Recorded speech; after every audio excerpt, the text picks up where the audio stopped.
Sabo-sabo mga bay, nagbabalik. Ayan mga bayo. Ito mga bayo. Ito. Gagamutin natin. Ito palang ano mga bay para ng paggagamot ng ano ng may buni. Ano, yung tinatawag na may buni. Ano? Ang galing ng panggamot nila dito mga bay. Ang galing ng panggamot nila dito sa farm. Kaso hindi lang natin po pwede ano ano yung pangalan gawa ng ano bawal. Pero ang galing mga bay. Dito lang yan sa kanila sa L4C ano.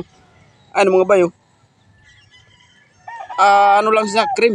Ipapahid lang natin. Grabe. Ayun oh. Malala na to eh. Ayun oh. Grabe ng bunin nito. Lalagyan natin ng ano, ng gamot nila rito. Ano? Ganyan lang paggagamot. Papahiran lang siya. Pero ito, marami to kanina masyado. Tinanggalan ko na siya, nilinis ko muna, parang kinukudkod mo lang yung ano, yung mga buni niya. Tapos pag medyo na ano na, pag unang lagay pa lang, wag mo masyadong ubusin kasi dudugo yan eh. Ayan, ganyan. Ano, dalawang gamot hanggang 3 lang 'to eh. Ang galing ng panggamot na rito. Kaso bawal lang natin banggitin. Baka baka ma-violation tayo. Ayan mga bayo, gaganyanin lang oh. Cream lang 'to. Parang pampunas lang 'to. Mga ano.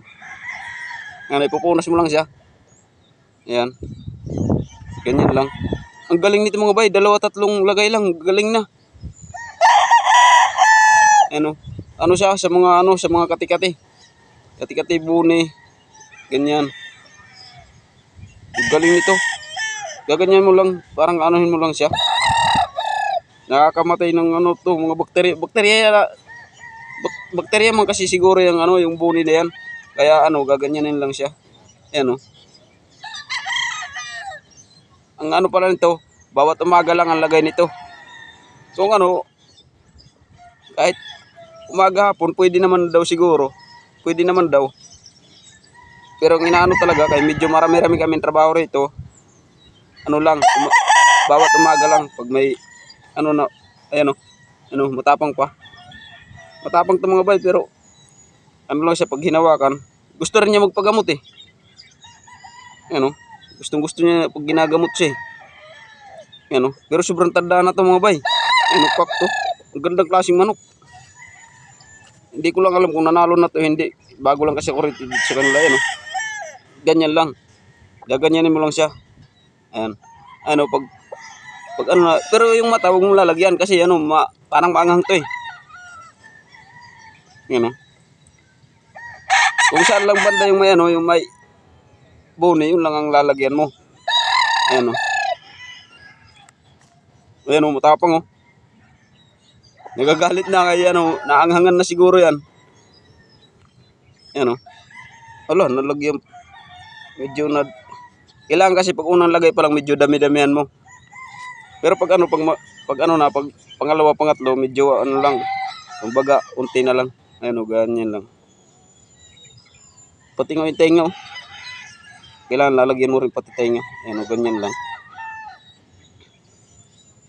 Ayan o.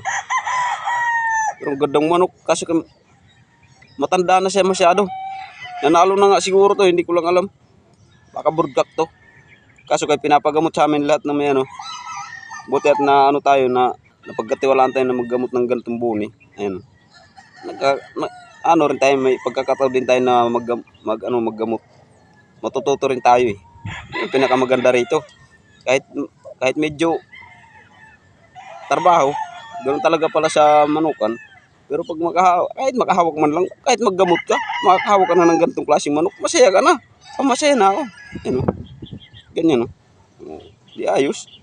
Libre na mga bay. Nakapaggamot na tayo. Doktor yata tayo eh. Hindi ano.